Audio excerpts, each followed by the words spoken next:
Om Swastiastu. Perkenalkan, nama saya Iwayan Wimartama dengan NIM 19130410009 dari kelas 2A Pendidikan Biologi. Hari ini saya akan mempresentasikan tentang metode pembelajaran. Untuk lebih jelasnya, mari simak video berikut ini. Pada kesempatan kali ini saya akan menjelaskan tentang metode pembelajaran. Yang pertama yang akan saya bahas adalah pengertian dari metode pembelajaran.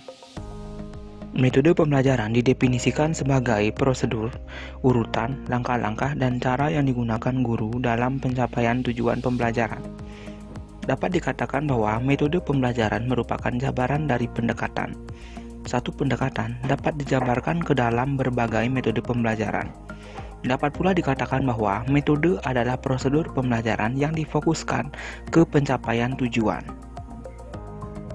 Jenis-jenis metode pembelajaran yang akan saya bahas pada kesempatan kali ini adalah yang pertama, metode ceramah, yang kedua, metode latihan, ketiga, metode tanya jawab, keempat, metode karya wisata, kelima, metode demonstrasi, keenam, metode sosiodrama, ketujuh, metode bermain peran, kedelapan, metode diskusi, kesembilan, metode pemberian tugas atau resitasi, 10, metode eksperimen, dan metode proyek. Metode ceramah. Metode ceramah adalah metode mengajar dengan menyampaikan informasi dan pengetahuan secara lisan kepada sekelompok pendengar untuk mencapai tujuan pembelajaran tertentu. Metode ceramah ini merupakan metode yang sampai saat ini masih sering digunakan oleh guru. Hal ini karena disebabkan oleh beberapa pertimbangan tertentu, yaitu guru biasanya belum merasa puas manakala dalam proses pembelajaran tidak melakukan ceramah. Demikian juga dengan siswa, mereka akan belajar manakala ada guru yang memberikan materi pelajaran melalui ceramah. Kelebihan dari metode ceramah yang pertama adalah murah dan mudah. Murah di sini berarti tidak memerlukan peralatan-peralatan yang lengkap seperti dalam metode yang lain, yaitu seperti demonstrasi atau peragaan yang memerlukan banyak sekali peralatan untuk melakukan metodenya. Sedangkan mudah di sini berarti tidak terlalu memerlukan persiapan yang rumit, karena memang ceramah hanya mengandalkan suara guru. Kedua, dapat menyajikan materi yang lebih luas. Artinya, materi pelajaran yang banyak dapat dirangkum atau dijelaskan pokok-pokoknya oleh guru dalam waktu yang singkat. Ketiga, dapat memberikan pokok-pokok materi yang perlu ditonjolkan. Di sini berarti guru dapat mengatur pokok-pokok materi yang mana yang perlu ditekankan sesuai dengan kebutuhan dan tujuan yang ingin dicapai. Keempat, dapat mengontrol keadaan kelas. Nah, di sini berarti melalui ceramah, guru dapat mengontrol keadaan kelas. Oleh karena sepenuhnya kelas merupakan tanggung jawab guru yang memberikan ceramah. Kelima, organisasi kelas dapat diatur lebih sederhana. Di sini berarti organisasi kelas dengan menggunakan ceramah dapat diatur menjadi lebih sederhana. Karena ceramah tidak memerlukan setting kelas yang beragam atau tidak memerlukan persiapan-persiapan yang rumit. Asal siswa dapat menempati tempat duduk untuk mendengarkan guru saja, maka ceramah sudah dapat dilakukan. Selain memiliki kelebihan, metode ceramah juga memiliki kelemahan. Yang pertama, metode ceramah monoton dan membosankan. Selanjutnya, informasi hanya terjadi satu arah, yaitu dari guru ke siswa. Selanjutnya, membuat siswa tidak aktif. Siswa menjadi tidak aktif karena pembelajaran didominasi oleh guru. Selanjutnya, umpan balik relatif rendah. Selanjutnya, materi kurang melekat pada ingatan siswa. Selanjutnya, kreativitas siswa tidak berkembang. Selanjutnya, siswa hanya dijadikan sebagai objek didik. Selanjutnya, melelahkan. Di sini, melelahkan bagi guru karena guru harus terus berbicara untuk memaparkan materinya. Selanjutnya, tidak merangsang siswa untuk membaca karena materi dipaparkan oleh guru secara verbal, sehingga siswa menjadi malas untuk membaca. Terakhir, materi yang dikuasai siswa terbatas. Adapun prosedur dari metode ceramah yang dibagi menjadi 4 tahapan, yaitu adalah tahap persiapan, tahap awal, tahap pengembangan, dan tahap akhir. Tahap yang pertama adalah tahap persiapan. Di sini perlu disiapkan, yaitu menetapkan kompetensi dasar yang akan dicapai oleh siswa. Kedua, mengorganisasikan isi materi pokok yang akan diceramahkan sekaligus penguasaannya. Dan yang ketiga, mempersiapkan alat bantu untuk memperjelas materi yang akan diceramahkan. Kemudian tahap awal. Pada tahap awal, ada 3 yang harus dilakukan. Adalah yang pertama, menciptakan hubungan dengan peserta didik. Ini dapat dilakukan dengan cara mengenalkan materi yang akan dibahas kepada siswa. Kemudian yang kedua, menarik perhatian peserta didik dengan cara meminta peserta didik agar rajin belajar, atau menginformasikan bahwa setelah ceramah akan diadakan kuis atau tes. Dan yang ketiga adalah mengekspos isi materi yang penting. Misalnya dengan membuat ringkasan atau resume materi dan mendefinisikan konsep-konsep yang berkaitan dengan materi. Kemudian tahap pengembangan, yaitu di sini penyajian materi yang telah diorganisasikan dengan memperhatikan kemudahan dipahami, ada visualisasi, pengulangan materi yang penting, dan ada ilustrasi serta memperhatikan waktu. Kemudian yang terakhir adalah tahap akhir ceramah. Dapat dilakukan dengan bersama peserta didik membuat kesimpulan tentang materi yang telah disajikan dan mengecek umpan balik peserta didik tentang materi yang disajikan dengan cara melakukan kuis atau tes di akhir ceramah. Selanjutnya ada metode latihan. Metode latihan adalah metode mengajar dengan memberikan kegiatan latihan secara berulang kepada siswa atau peserta didik agar dapat memiliki pemahaman yang lebih tinggi terkait materi yang dipelajari. Metode latihan dapat juga disebut dengan metode drill yang bertujuan melahirkan keterampilan melakukan sesuatu serta membentuk kebiasaan atau pola yang otomatis pada peserta didik. Metode latihan memiliki kelebihan, yaitu yang pertama, pembentukan kebiasaan akan berlangsung secara cepat dan tepat. Kedua, pemanfaatan kebiasaan tidak memerlukan banyak konsentrasi. Dan pembentukan kebiasaan membuat gerakan-gerakan yang kompleks rumit menjadi otomatis. Selain memiliki kelebihan, metode latihan juga memiliki kelemahan, yaitu yang pertama, dapat menghambat bakat dan inisiatif peserta didik. Ini dikarenakan peserta didik dibawa kepada konformitas dan diarahkan kepada uniformitas. Yang kedua, metode latihan dapat menjadi monoton dan membosankan karena metode ini dilakukan dengan cara mengulang-ulang. Kemudian yang ketiga, membentuk kebiasaan yang kaku. Hal ini karena murid lebih banyak ditunjukkan untuk mendapatkan kecakapan, memberikan respon secara otomatis tanpa menggunakan inteligensia. Adapun prinsip-prinsip dari metode latihan. Yang pertama, dimulai dari yang sederhana. Latihan harus dimulai dari soal yang sederhana agar peserta didik tidak merasa kaget atau tidak merasa pesimis di awal terhadap materi. Kemudian yang kedua, guru memberikan contoh terlebih dahulu. Kemudian yang ketiga, siswa melakukan latihan secara berulang-ulang. Kemudian guru memperhatikan bagian yang sulit. Kemudian bagian sulit itu diulangi. Kemudian yang terakhir, memperhatikan perbedaan siswa. Adapun prosedur metode latihan. Yang pertama, metode ini digunakan untuk pelajaran yang dilakukan secara otomatis. Yang kedua, guru memilih latihan yang memiliki arti luas. Ketiga, latihan harus mampu menyadarkan peserta didik akan kegunaan pelajaran dalam kehidupan. Selanjutnya, instruktur memberi tanggapan berupa jawaban yang benar dan memperbaiki jawaban yang salah. Kemudian memberikan variasi latihan jika perlu. Dan selanjutnya, perlu mengutamakan ketepatan dan kecepatan. Selanjutnya, guru juga harus memperhitungkan waktu untuk metode latihan ini. Dan yang terakhir, latihan harus menarik dan menyenangkan agar siswa tidak bosan. Selanjutnya adalah metode tanya jawab. Metode tanya jawab adalah metode mengajar dengan guru mengajukan pertanyaan dan siswa menjawab. Metode ini bertujuan untuk menjejaki sejauh mana siswa telah memiliki pengetahuan dasar mengenai materi yang dipelajari, memusatkan perhatian dan merangsang perhatian siswa. Kelebihan dari metode tanya jawab adalah suasana kelas menjadi lebih hidup, membuat siswa berani mengemukakan pendapat, membuat siswa malas menjadi sungguh-sungguh dalam pembelajaran, dan guru dapat mengontrol pemahaman murid.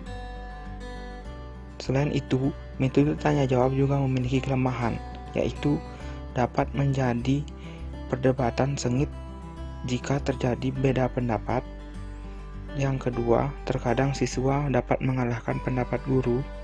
Yang ketiga, mungkin terjadi penyimpangan dari pokok persoalan dan memakan waktu yang lama untuk merangkum materi. Prosedur metode tanya jawab adalah yang pertama, persiapan. Dalam persiapan dapat dilakukan menentukan topik pembelajaran. Yang kedua, merumuskan tujuan pembelajaran. Ketiga, menyusun pertanyaan-pertanyaan yang sesuai dengan tujuan pembelajaran dan mengidentifikasi pertanyaan-pertanyaan yang akan diajukan ke siswa. Selanjutnya, tahap pelaksanaan, yaitu guru menjelaskan kepada siswa tujuan dari pembelajaran. Kedua, guru mengkomunikasikan penggunaan metode-metode tanya jawab. Ketiga, guru memberikan permasalahan sebagai persepsi. Selanjutnya, guru mengajukan pertanyaan kepada seluruh siswa dan guru memberikan waktu yang cukup untuk siswa dapat memikirkan jawabannya. Dalam tahap pelaksanaan, guru juga harus membimbing siswa agar proses tanya jawab berlangsung secara santai. Kemudian, guru perlu mengendalikan siswa yang berani menjawab. Kemudian, guru harus menggugah siswa yang pemalu atau siswa yang pendiam agar ikut menjawab. Kemudian, guru memilih jawaban-jawaban yang dikemukakan oleh siswa. Dan tahap akhir dari metode tanya jawab adalah guru membandingkan argumentasi antara siswa dan guru menyimpulkan materi yang sedang dipelajari berdasarkan sumber yang relevan. Adapun ciri-ciri pertanyaan yang baik adalah yang pertama, pertanyaan hendaknya bersifat mengajak atau merangsang siswa untuk berpikir. Yang kedua, kata-kata yang digunakan harus jelas. Yang ketiga, pertanyaan harus mengandung penafsiran. Keempat, kalimat pertanyaan hendaknya singkat. Kelima, setiap pertanyaan hendaknya mengandung satu masalah dan pertanyaan harus sesuai dengan taraf kecerdasan atau pengalaman siswa. Metode karya wisata. Metode karya wisata juga disebut dengan study tour. Metode ini adalah metode mengajar dengan mengajak siswa mengunjungi suatu objek guna memperluas pengetahuan, dan selanjutnya peserta didik membuat laporan dan mendiskusikannya serta membukukan hasil kunjungan tersebut dengan didampingi oleh pendidik.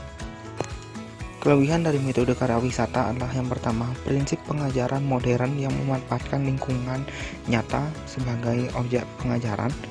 Yang kedua, peserta didik dapat memperoleh pengetahuan teori dan praktik secara bersamaan. Dan yang ketiga, bahan yang dipelajari di sekolah menjadi lebih relevan. Yang keempat, menanamkan rasa cinta lingkungan. Dan yang keenam, lebih merangsang kreativitas siswa. Adapun kelemahan dari metode karya wisata adalah memerlukan persiapan yang melibatkan banyak pihak, memerlukan perencanaan dengan persiapan yang matang, rekreasi lebih diutamakan daripada studi, memerlukan pengawasan yang ketat, biaya untuk karya wisata mahal, dan memerlukan tanggung jawab yang besar. Prosedur metode karya wisata. Yang pertama adalah tahap persiapan. Dalam tahap persiapan ini yang perlu disiapkan adalah yang pertama, menetapkan kompetensi dasar yang akan dicapai dengan karya wisata, menetapkan objek karya wisata, menunggu persetujuan dari kepala sekolah, memperhitungkan jumlah pengikut karya wisata, merumuskan aturan main, menetapkan waktu karya wisata, mengunjungi objek karya wisata jika perlu, memperhitungkan besaran pembiayaan, dan menetapkan teknik pengumpulan data selama karya wisata. Selanjutnya tahap pelaksanaan, yaitu mengadakan pertemuan dengan petugas objek karya wisata. Kemudian peserta didik secara berkelompok melakukan observasi dan wawancara di objek karya wisata. Dan yang terakhir, jika sudah selesai, rombongan dapat meninggalkan objek karya wisata dengan tertib. Kemudian tahap tindak lanjut, yaitu di sini guru memberikan ulasan tentang jalannya karya wisata dan hubungan objek dengan materi yang telah diajarkan. Kedua, membuat checklist berisikan nilai-nilai perjalanan yang telah dilakukan. Ketiga, secara klasikal, peserta didik mengadakan diskusi tentang hasil karya wisata, termasuk beberapa masalah yang tidak dapat dipecahkan selama perjalanan sebagai sumbangan untuk pelaksanaan karya wisata selanjutnya pada objek yang sama. Keempat, menetapkan siapa yang harus menulis ucapan terima kasih untuk disampaikan kepada penguasa objek karya wisata. Dan yang terakhir, menyusun bahan-bahan yang diperoleh dari objek karya wisata, baik itu berupa benda asli, tiruan, gambar, catatan, termasuk membuat laporan tentang perjalanan yang dilakukan sebagai bahan dokumentasi sekolah yang berupa pajangan atau display. Selanjutnya adalah metode demonstrasi.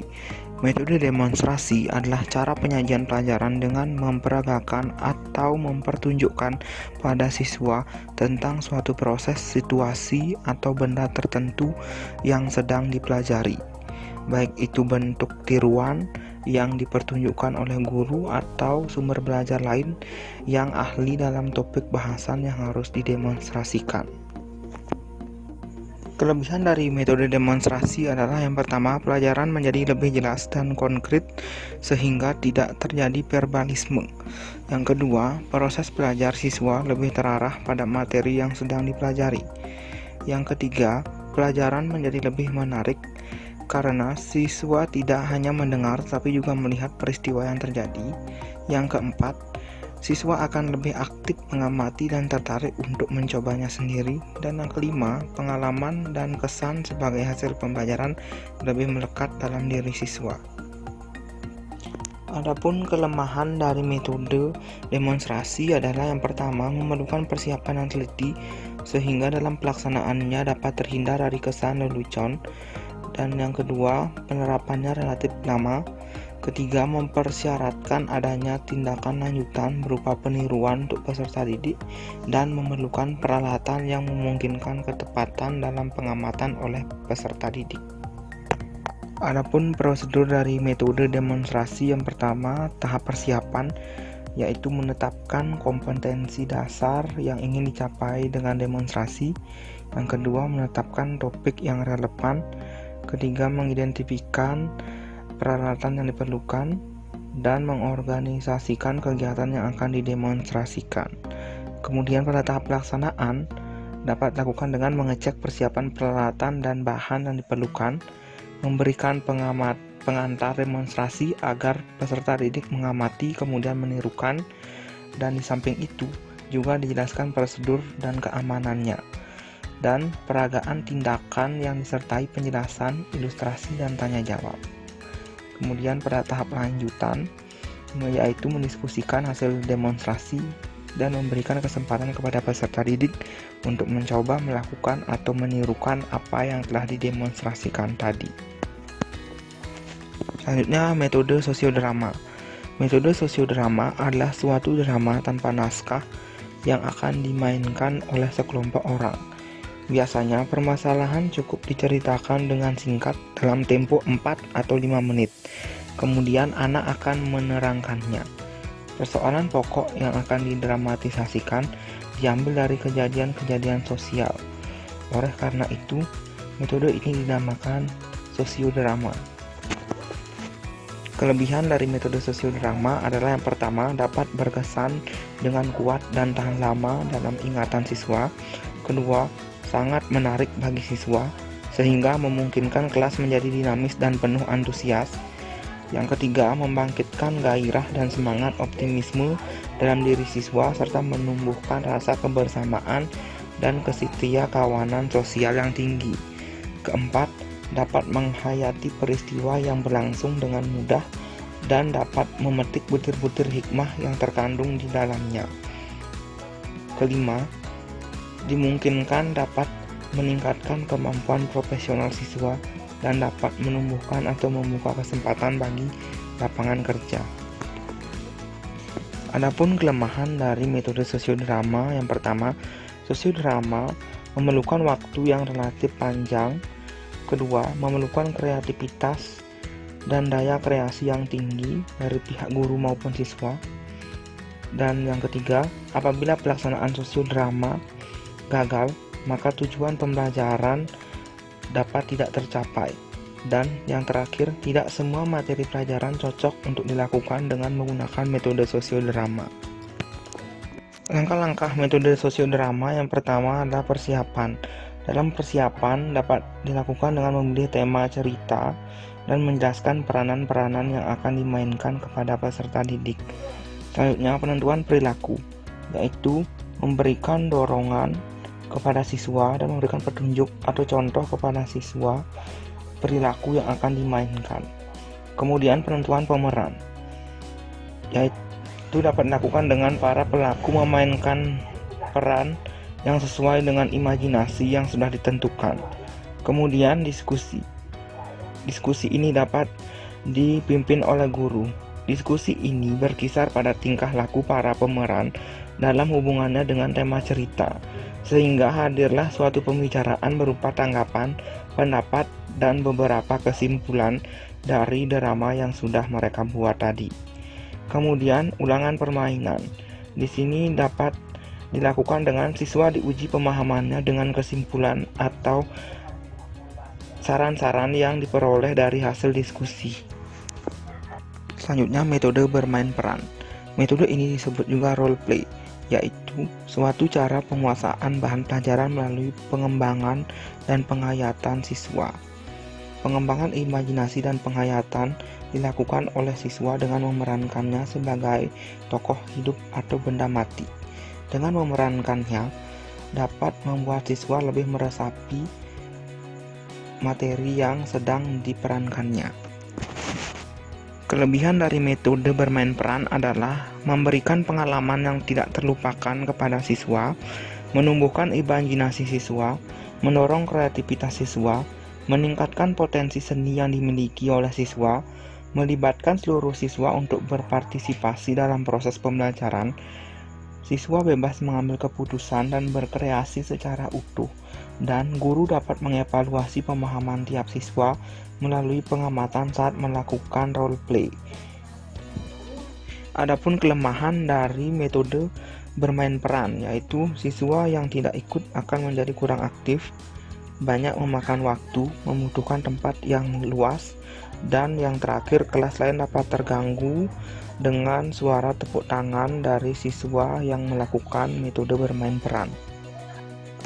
Langkah-langkah metode bermain peran yaitu memilih masalah, yaitu guru mengungkapkan masalah yang diangkat dari kehidupan siswa agar mereka dapat merasakan masalah itu dan terdorong untuk mencari penyelesaiannya. Kedua, pemilihan peran yang sesuai dengan permasalahan yang akan dibahas, mendeskripsikan karakter dan apa yang harus dikerjakan oleh para pemain. Yang ketiga, menyusun tahap-tahap bermain peran. Dalam hal ini, guru telah membuatkan naskah bermain peran sendiri. Yang keempat, menyiapkan pengamat. Pengamat dari kegiatan ini adalah semua siswa yang tidak menjadi pemain. Yang kelima, pemeranan, yaitu pada tahap ini siswa mulai beraksi sesuai dengan peran masing-masing dan sesuai apa yang terdapat pada skenario bermain peran.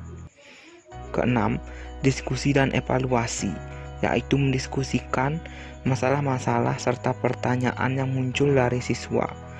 Dan yang terakhir, pengambilan kesimpulan dari bermain peran yang telah dilakukan. Selanjutnya, metode diskusi.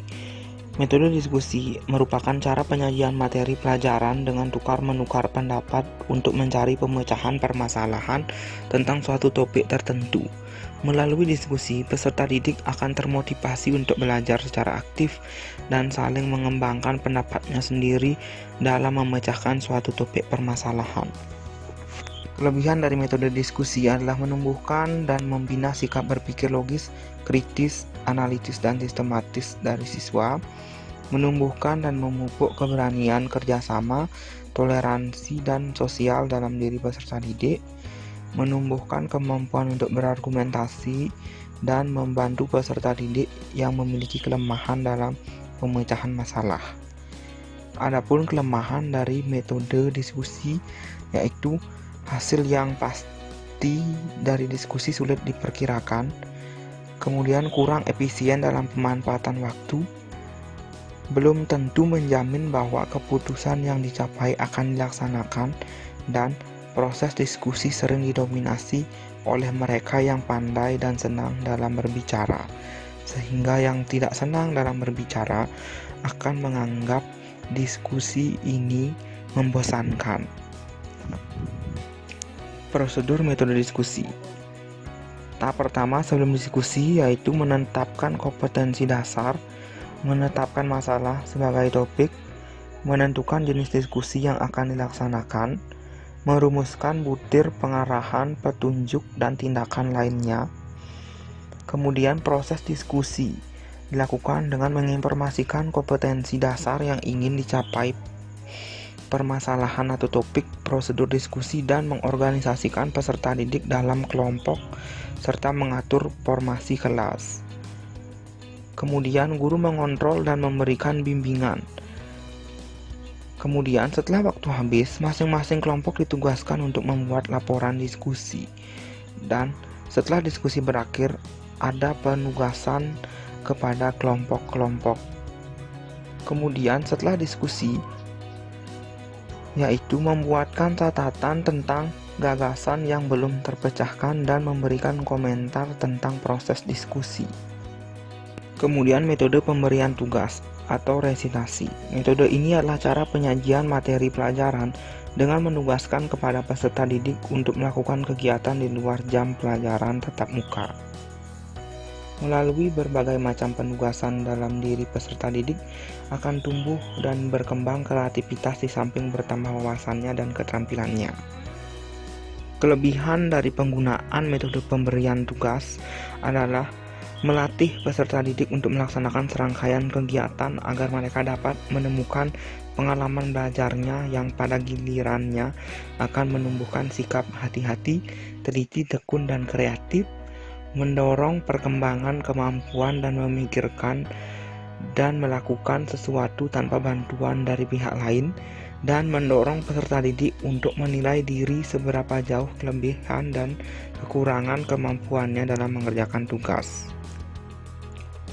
Kelemahan dari metode pemberian tugas adalah apabila setiap mata pelajaran memberikan tugas, peserta didik tidak akan mempunyai waktu luang untuk beristirahat atau melakukan kegiatan lainnya di luar sekolah, sehingga mereka menjadi apatis terhadap sekolah. Prosedur untuk melakukan metode pemberian tugas yaitu persiapan, pelaksanaan, dan tindak lanjut. Persiapan dilakukan kegiatan menetapkan kompetensi dasar, menetapkan topik, menetapkan prosedur kegiatan dalam menyelesaikan tugas, dan menetapkan lamanya waktu penyelesaian tugas. Kemudian tahap pelaksanaan yaitu menginformasikan kompetensi dasar yang ingin dicapai, menginformasikan topik yang akan ditugaskan termasuk kesulitan dan pemecahan dalam pelaksanaannya, dan menginformasikan langkah-langkah penyelesaian tugas. Kemudian tindak lanjut yaitu memeriksa tugas yang sudah diselesaikan oleh siswa, memberikan penilaian dan kesimpulan tentang pelaksanaan tugas, dan mengadakan diskusi terhadap kesulitan yang tidak terpecahkan dalam pelaksanaan tugas.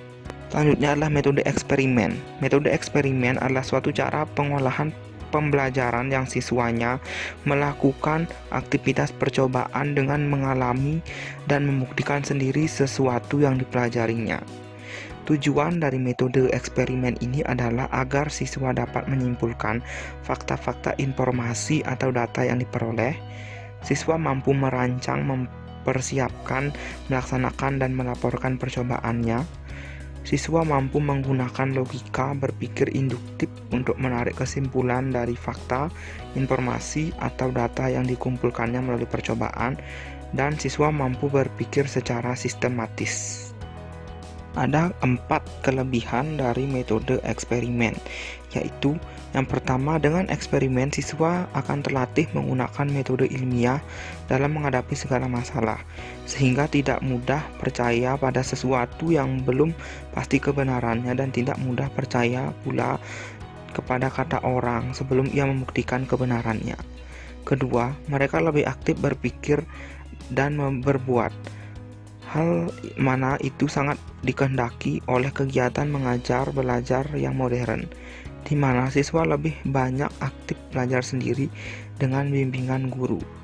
Kemudian yang ketiga, siswa dalam melaksanakan proses eksperimen di samping memperoleh ilmu pengetahuan, juga menemukan pengalaman praktis serta keterampilan dalam menggunakan alat-alat percobaan.